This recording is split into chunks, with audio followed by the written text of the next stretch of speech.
कहानी के शुरुआत में हमें वेस्ट वर्जीनिया की एक टाउन को दिखाया जाता है जहां पर बहुत सारे लोग हेलोवीन के दिन में काफी ज्यादा माउंटेन मैन म्यूजिक के नाम पर फेस्टिवल सेलिब्रेट कर रहे थे। वहीं पर इस न्यूज को एक लेडी कवर कर रही थी जिसका नाम केलिन था और इसी फेस्टिवल में लोग बहुत सी अजीब अजीब से मास्क लगाकर क्रिपी स्ट्रेंज की तरह घूम रहे थे। अपनी न्यूज को कवर करने के बाद केलिन जॉगिंग पर चल देती है और जॉगिंग करने में इतना मगन हो जाती है कि उसे पता भी नहीं चलता कि वो जंगल में चली गई है। और तभी उसके सामने सॉटूथ आ जाता है। केलिन उसे देखकर हंसने लगती है क्योंकि उसे लगता है कि जो लोग उस फेस्टिवल में मास्क और कॉस्ट्यूम पहनकर घूम रहे थे ये भी शायद उन्हीं में से होगा और वो उस पर ज्यादा ध्यान नहीं देती, उसे इग्नोर करती है और आगे की तरफ चल देती है। आगे जाने पर उसके सामने वन आई आ जाता है। केलिन जब उसे देखती है तो उसे ब्लैक कॉस्ट्यूम कहकर आगे की तरफ चल देती है, लेकिन थोड़ी और आगे जाने पर फाइनली अब उसके सामने थ्री फिंगर आ जाता है। आपको तो पता ही है कि थ्री फिंगर कितना खतरनाक है, इसीलिए वो उसे आगे जाने ही नहीं दे रहा था। इसलिए गुस्से में आकर केलिन उसे अपनी मिडल फिंगर दिखाती है कि तभी अचानक से थ्री फिंगर उसकी उंगलियां ही काट देता है। जिसके बाद केलिन किसी तरह अपनी जान बचाकर वहाँ से भागने लगती है। उसके पास एक दूसरा आदमी भी आकर उसकी हेल्प करने लगता है और वो आदमी कोई और नहीं बल्कि मेनार्ड था। वो उसकी हेल्प करने का नाटक करता है। जिसके बाद कुछ समय जब बीतता है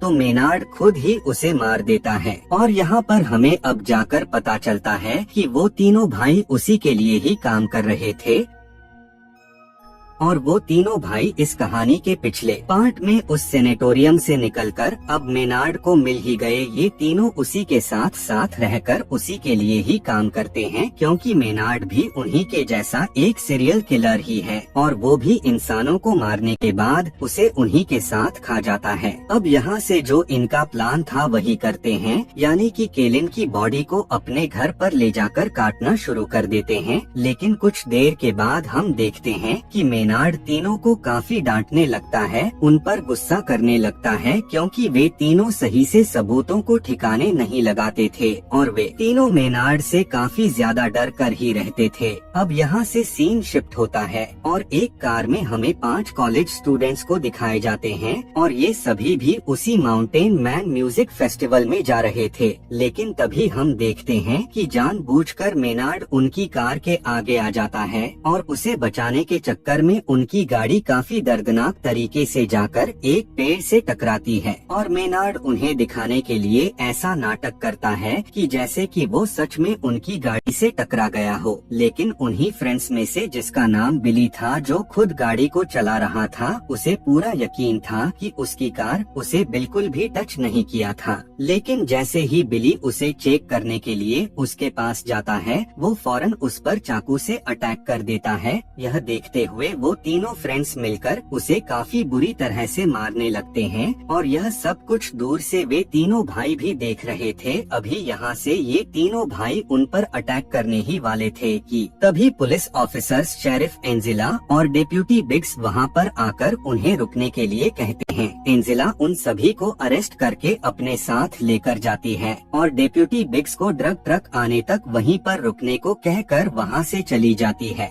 अब जैसे ये सभी वहाँ से निकलते हैं कि तीनों ब्रदर्स डिप्यूटी बिग्स पर अटैक कर देते हैं और काफी बेरहमी से उसकी जान ले लेते हैं और दूसरी तरफ बिली यह सारी की सारी ब्लेम खुद पर रखकर अपने दोस्तों को आजाद करवा देता है। जिसके बाद वे सभी दोस्त रात गुजारने के लिए एक होटल में रूम लेते हैं। यहाँ पर इन्वेस्टिगेशन के दौरान एंजिला को पता चलता है कि मेनार्ड एक वांटेड क्रिमिनल है, जिस पर वो इस बारे में हाईएस्ट अथॉरिटी को इन्फॉर्म कर देती है। इस बात को सुनकर वे लोग सुबह आकर उसे लेकर जाने को कहते हैं। इस पर मेनार्ड उससे कहता है कि वो सुबह तक जिंदा बचेगी ही नहीं। टाउन के सभी लोग उस फेस्टिवल से जा चुके थे और पूरा का पूरा टाउन खाली हो चुका था क्योंकि वो फेस्टिवल टाउन के बाहर ही मनाया जा रहा था। जिसके बाद वो तीनों भाई अपनी ट्रक की मदद से फोन टावर को ही नीचे गिरा देते हैं और ऐसा होते ही यहाँ के आसपास के सभी के मोबाइल सिग्नल्स चले जाते हैं। इसके बाद बाद वो लोग पावर प्लांट में चले जाते हैं। वहाँ जाकर वे तीनों पावर कट करने की कोशिश करने लगते हैं, लेकिन तभी वहाँ की सिक्योरिटी गार्ड उन्हें देख लेता है। पर जब वो उन्हें रोकने जाता है तो वे तीनों भाई उसे बिजली की तारों में फेंक देते हैं, जिससे उसकी बहुत ही बुरी तरह से मौत हो जाती है। जिसके बाद वो पावर को काट देते हैं और पूरे टाउन की लाइट चली जाती है। एंजेला बाकी पुलिस ऑफिसर्स से कांटेक्ट करने की कोशिश करती तो है, लेकिन सभी के सभी फेस्टिवल में बिजी होते हैं। बिली की फ्रेंड क्रूज उसे खाना देने के लिए जाने लगती है, लेकिन थ्री फिंगर उसके पीछे पड़ जाता है और वो उसे काफी बुरी तरह से डरा देता है। वो अपनी जान बचाकर वहाँ से भागने की बहुत कोशिश करती है, पर ऐसा नहीं हो पाता और थ्री फिंगर उसे पकड़कर मार देता है। कि तभी वहीं पर हम देखते हैं कि उन्हीं फ्रेंड्स में से जूलियन कहीं जा रहा होता है। रास्ते में ही थ्री फिंगर क्रूज को काट कर खा रहा था, लेकिन जूलियन का नजर उस पर नहीं पड़ती और वो अनजाने में वहाँ से निकल जाता है। जूलियन पुलिस स्टेशन पहुँचता है। तब बिली अपने दूसरे दोस्त क्रूज के बारे में पूछने लगता है कि तभी उसकी बात सुनकर जूलियन उससे कहता है कि क्रूज तो तुम्हारे ही पास आने के लिए निकली थी। यहाँ पर हम लेटा को देखते हैं जो सावर लेने के लिए पीछे जाती है और तभी सॉ टूथ उन्हीं के फ्रेंड में से एक को, जिसका नाम ग्रस होता है, उसे पकड़ कर ले जाते हैं। आवाज सुनकर लेटा बाहर आती है कि तभी वन आई उस पर भी अटैक कर देता है। किसी तरह से बहुत मुश्किल से वह अपनी जान को बचाकर भाग जाती है। पुलिस स्टेशन के दरवाजे पर कोई नॉक करता है। बिली को लगता है कि शायद क्रूज ही होगी। जब एंजेला चेक करती है तब वहाँ पर क्रूज ना होकर उसका हस्बैंड होता है, जो उसके लिए खाना लेकर आया था। वो उसे खाना देकर फौरन वहाँ से चला जाता है। वो तीनों भाई ग्रस को बांध देते हैं और काफी दर्दनाक तरीके से अपने हथौड़े से मार कर उसकी टांग को ही तोड़ देते हैं। जिसके बाद वो उसे ले जाकर पुलिस स्टेशन के बाहर फेंक कर वहाँ से चले जाते हैं। वो मदद के लिए जोर जोर से चिल्लाने लगता है। उसकी आवाज सुनकर बिली और जूलियन उसे पहचान लेते हैं कि ये तो उसकी दोस्त ग्रस की आवाज है। एंजेला उसकी हेल्प करने के लिए जैसे ही बाहर जाती है कि तभी वो तीनों ब्रदर्स अपनी ट्रक को ग्रस के ऊपर चढ़ाकर बहुत ही बुरी तरह से कुचल देते हैं और एंजेला कुछ भी नहीं कर पाती। एंजेला उनके दोस्त की लाश को रोड से हटाकर साइड करती है और वो जूलियन और बिली और एक और पर्सन को शॉटगन देकर उन्हें डेप्यूटी असाइन कर देती है। यहाँ पर बिली क्रूज को ढूंढने के लिए तो कहता है, लेकिन एंजेला साफ साफ इनकार कर देती है और वो उस स्टेशन को गार्ड करने को कहती है। जिसके बाद वो खुद एक पास के शॉप पर जाती है जहाँ पर एक जनरेटर मिलता है। वो बहुत ही फुर्ती के साथ वो उस जनरेटर को स्टार्ट करने की कोशिश करती है। जिसके बाद वो किसी से कांटेक्ट भी आसानी से कर लेती है और वो उससे मदद मांगती है। लेकिन जिस लड़के से उसका कांटेक्ट हुआ था, अब वो सोचने लगता है कि शायद ये कोई हेलोवीन प्रैंक कर रहा है और वो उसे ज्यादा सीरियस नहीं लेता। यहाँ पर हम देखते हैं कि लेटा भी पुलिस स्टेशन पहुँच जाती है और दरवाजे पर आकर नॉक करती है कि तभी वो आया हुआ पर्सन बिना कुछ सोचे समझे गोली चला देता है। गोली की आवाज को सुनकर एंजेला चेक करने जाती है, जिसके बाद इन्हें पता चलता है कि लेटा को कोई भी गोली नहीं लगी थी। जिसके बाद बिली उससे क्रूज के बारे में पूछता है, लेकिन वो भी क्रूज के बारे में नहीं जानती थी। उसकी यह बात सुनकर बिली जूलियन के साथ क्रूज को ढूंढने जाता है और कुछ दूर जाने के बाद उन्हें सड़क पर क्रूज पड़ी हुई मिल जाती है। उसे मरा हुआ देखकर बिली अपना आपा खो देता है कि तभी वहाँ पर थ्री फिंगर भी आ जाता है। जिसके बाद दोनों उसकी पीछा करने लगते हैं, लेकिन वो उसके ट्रैप में फंस जाते हैं। अगले सीन में जब बिली को होश आता है तब वह देखता है कि वो खुद एक फुटबॉल फील्ड में जमीन के अंदर गड़ा हुआ था। उसकी सिर के अलावा कुछ भी दिखाई नहीं दे रहा था। यह देखकर बिली काफी हताश जाता है। उसी के पास जूलियन जमीन पर लेटा हुआ था, जो कि उसकी पैर को एक मोटी जंजीर में बांध दी गई थी। यहाँ पर ये दोनों वहाँ से भागने का प्लान कर ही रहे थे कि तभी थ्री फिंगर सामने से एक बड़ी स्नो ब्लेड वैन को लाता है। बिली को अब पता था कि उसकी मौत बहुत ही दर्दनाक होने वाली है, लेकिन थ्री फिंगर उसे सामने से नहीं बल्कि अपनी वैन को उसके पीछे लेकर जाता है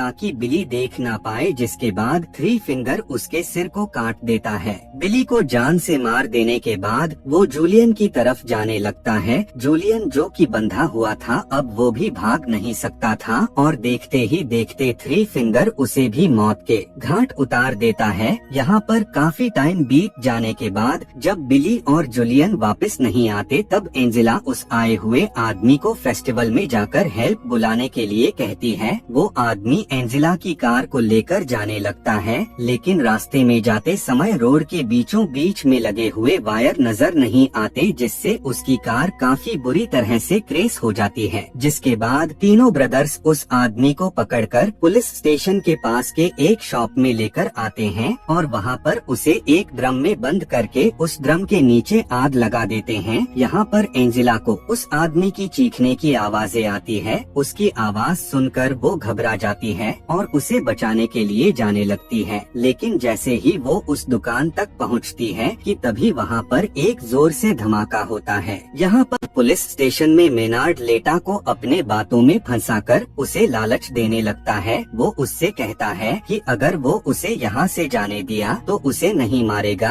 और उसकी बात को सुनकर लेटा उसकी बातों में फंस जाती है और वो मेनार्ड को वहाँ से निकालती है और वहाँ से उसे जाने के लिए इजाजत दे देती है। लेकिन तभी मेनार्ड उसके बदले में उसे यह देता है कि वो उसकी आंखें ही निकाल लेता है, यानी उसकी आंखों को फोड़कर बाहर सड़क पर धकेल देता है। जिसके बाद वो चिल्लाते हुए बाहर आती है और वहीं पर एंजेला उसे देख लेती है और उसके पास जाती है, लेकिन तभी मेनार्ड बाहर आकर लेटा को शूट करने ही वाला था, लेकिन उससे पहले ही एंजेला मेनार्ड के शोल्डर पर गन शूट कर देती है। जिसके बाद वो उन दोनों को पुलिस स्टेशन लेकर आती है और मेनार्ड को दोबारा से लॉकर में बंद करके खुद मदद लेने के लिए बाहर जाती है कि तभी बाहर उसे उसकी हस्बैंड की कार नजर आती है। कार के पास जाकर वो देखती है कि कार के अंदर ही उसके हस्बैंड को किसी ने बुरी तरह से बांधा हुआ है, लेकिन उसे बिल्कुल भी नहीं पता था कि ये एक ट्रैप है। उसके हस्बैंड के सिर के ऊपर एक तेज धार वाला चाकू लगाया गया था, जो उसके धागे कार के दरवाजे के साथ अटैच था। एंजेला अनजाने में दरवाजे को खोल देती है, जिसके बाद वो चाकू एंजेला के हस्बैंड को बीच से ही चीरने लगता है कि तभी अचानक से थ्री फिंगर पीछे से अपना ट्रक लेकर आ जाता है और सीधा कार को टक्कर मारता है, लेकिन एंजेला उसे देख लेती है और बच जाती है। लेकिन फौरन थ्री फिंगर बाहर निकलता है और एंजेला को काफी बुरी तरह से मारने लगता है। वो उसे इतना ज्यादा मारने लगता है कि एंजेला अब उठने लायक नहीं थी। दूसरी तरफ पुलिस स्टेशन मेनार्ड लेटा को पूरी लाइफ के लिए धमकियां देने लगता है। उसकी अजीब अजीब सी बातों को सुनकर लेटा काफी डर जाती है और पागलों जैसी बिहेव करने लगती है और वहाँ से निकल जाती है। अब जब एंजेला को होश आता है तब वो देखती है कि वो पुलिस स्टेशन में खुद बंधी हुई है और वो तीनों ब्रदर्स पुलिस स्टेशन में पेट्रोल छिड़क रहे होते हैं। मेनार्ड एंजेला से कहने लगता है कि उसके पास मरने के लिए दो चॉइस हैं। एक यह होता है कि या तो वो जल कर मर सकती है और दूसरा या उसके फेस से एक शॉटगन अटैच है जिसका ट्रिगर उसके पैर में होता है और जैसे ही एंजेला अपनी एड़ियां जमीन पर रखेगी उसका सिर उड़ जाएगा। इसलिए मेनार्ड उसे दर्दनाक के साथ साथ एक आसान मौत चुनने को कहता है। यह कहकर वो पूरे पुलिस स्टेशन में आग लगाकर वहाँ से चल देता है और जैसे ही बाहर आकर मेनार्ड अपने वैन में बैठता है तभी अंदर से उसे गन की आवाज आती है और वो समझ जाता है कि एंजेला ने आसान मौत को ही चुना है। यहाँ पर लेटा को देखते हैं जो चलते चलते एक रोड तक चली गई थी कि तभी उसे एक गाड़ी की आवाज सुनाई देती है और वो उससे हेल्प मांगने लगती है, लेकिन यह वैन किसी और का नहीं बल्कि मेनार्ड का ही था। थ्री फिंगर उसके पास आकर उसे अपने साथ लेकर जाता है और अंदर मेनार्ड लेटा को वेलकम कहता है, जिसे सुनकर लेटा रोने लगती है। जिसके बाद वो उसे अपने साथ लेकर जाने लगते हैं और इसी के साथ यह कहानी यहीं पर खत्म हो जाती है। अगर आप इसके आगे की कहानी या इसका अगला पार्ट देखना चाहते हैं तो कमेंट में पार्ट 6 लिखना ना भूले। Thanks for watching.